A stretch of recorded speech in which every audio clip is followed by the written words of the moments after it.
মনোজবাবু, বিজেপির থেকে আপনাকে রায়গঞ্জ বিধানসভার জন্য প্রার্থী করা হলো, কতটা সহজ হবে? প্রথমেই আমি সর্বভারতীয় বিজেপির নেতৃত্বকে ধন্যবাদ জানাবো, রাজ্য নেতৃত্বকে ধন্যবাদ জানাবো এবং জেলার আমার যারা সহযোদ্ধা সবাইকে আমি অসংখ্য ধন্যবাদ জানাবো যে দল আমার উপরে এই আস্থা রেখেছে যখন, তখন নিশ্চয়ই লড়াই হবে। এখানে কার্তিক পাল এখানকার এমপি হয়েছে, যে ভোটে রায়গঞ্জে মার্জিন আছে। তারপর কৃষ্ণ কল্যাণী আবার প্রার্থী হয়েছে। লড়াই কীরকম হবে? কৃষ্ণ কল্যাণী কতটা ফ্যাক্টর?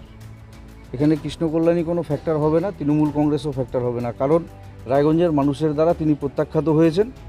1 মাস আগেই লোকসভা নির্বাচন হয়েছে, সেই লোকসভা নির্বাচনে মানুষ রায় দিয়েছেন তার বিরুদ্ধে। দল তৃণমূল কংগ্রেস আবার তাকে প্রার্থী করেছে। তো এই প্রার্থীপদ প্রমাণ করে যে তৃণমূল কংগ্রেস দলটা টাকার কাছে বিক্রি হয়। তৃণমূলে কি আর কোনো যোগ্য নেতা ছিল না? আর কোনো নেতৃত্ব ছিলেন না যাকে দল প্রার্থী করতে পারতো?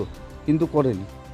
কংগ্রেসে আপনার গুরু প্রার্থী হচ্ছে মহিষ সেনগুপ্ত, কেমন করে লড়বেন?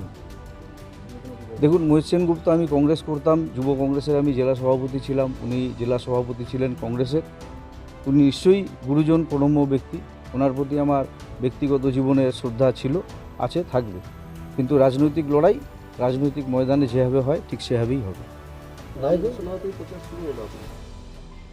আমার প্রচার এখনও শুরু হয়েছে এটা বলা যাবে না, কারণ প্রার্থীপদ ঘোষণা হওয়ার পর আমার এটা নিজের বাড়ি, গ্রামের বাড়ি। এই বাড়িতে মাতৃমন্দির আছে, মাতৃমন্দিরে এসে মায়ের আশীর্বাদ নিয়ে আমি আমার কাজে নামবো আজকে থেকে। জিতলে কীভাবে লড়াই করবেন, যেহেতু সরকার তৃণমূলের হতেই পারে, কিন্তু এই লোকসভা নির্বাচনে পশ্চিমবঙ্গের মানুষ একটা ম্যান্ডেট দিয়েছে। 100 বিধানসভা আসনে আমরা বিজেপি দল এগিয়ে আছি, অর্থাৎ লক্ষ্য থেকে আমরা খুব অল্প দূরে আছি। পশ্চিমবঙ্গে 294টি বিধানসভা আসন, 2026-এর লক্ষ্যে লড়াই চলবে। এই বাংলায় এই তৃণমূল সরকারের পতন হবে এবং বিজেপির সরকার প্রতিষ্ঠা হবে। সেটা তো 26-এ। আর এই 2 বছর কি রায়গঞ্জের মানুষ? এই 2 বছর রায়গঞ্জের মানুষের জন্য একজন বিধায়ক হিসেবে যা দায়িত্ব, সেই দায়িত্ব অবশ্যই পালন করব। কৃষ্ণ কল্যাণীর প্রধান বিরোধী মুখ হিসেবে আপনি পরিচিত, সেই কারণেই কি আপনাকে প্রার্থী করলো দল? এটা দলের ঊর্ধ্বতন নেতৃত্বই বলতে পারবেন যে তারা কি কারণে আমাকে বেছে নিয়েছেন, সেটা নেতৃত্বরা তারাই বলবে। প্রার্থী হয়ে কৃষ্ণ কল্যাণী বলেছেন 80% কাজ কমপ্লিট হয়ে গেছে, 20% কাজ তার বাকি রয়েছে, তার জন্য তাকে জেতানোর কথা বলেছেন। আপনি কি হিসেবে কাজ করবেন? কোনো উন্মাদ ছাড়া কেউ বলবে না রাজনীতিতে যে 80% কাজ সম্পূর্ণ হয়ে যায়। এটা রাজনৈতিক একটা উন্মাদ কোনো ব্যক্তি এই কথা বলতে পারেন, কারণ রাজনীতি একটা প্রবহমান জিনিস, উন্নয়ন একটা প্রবহমান জিনিস। উন্নয়ন কখনো থেমে থাকে না, উন্নয়ন শেষ হয় না। যুগের এবং সময়ের পরিপ্রেক্ষিতে অনেক নতুন নতুন কাজ আসে, সেই কাজগুলো আমাদেরকে করে যেতে হয়। স্বাভাবিকভাবেই উন্নয়ন চলবে, এটা ঠিক। সে যে রাজনৈতিক দল থাকুক, যিনিই জিতেন, সে তার মতো কাজ করবে। আর রায়গঞ্জের বুকে ব্যর্থ বিধায়ক হিসাবে রায়গঞ্জবাসী এই লোকসভা ভোটে 46,000 ভোটে রায়গঞ্জ বিধানসভা আসন থেকে তাকে পরাজিত করেছে। তার মানে 3 বছর তিনি যদি ভালো কাজ করতেন, তিনি বিধায়ক হিসেবে যদি সফল হতেন, তাহলে রায়গঞ্জের এই ম্যান্ডেট তো তিনি পেতেন না। ম্যান্ডেটই বুঝিয়ে দিচ্ছে যে তিনি কিছু করেননি।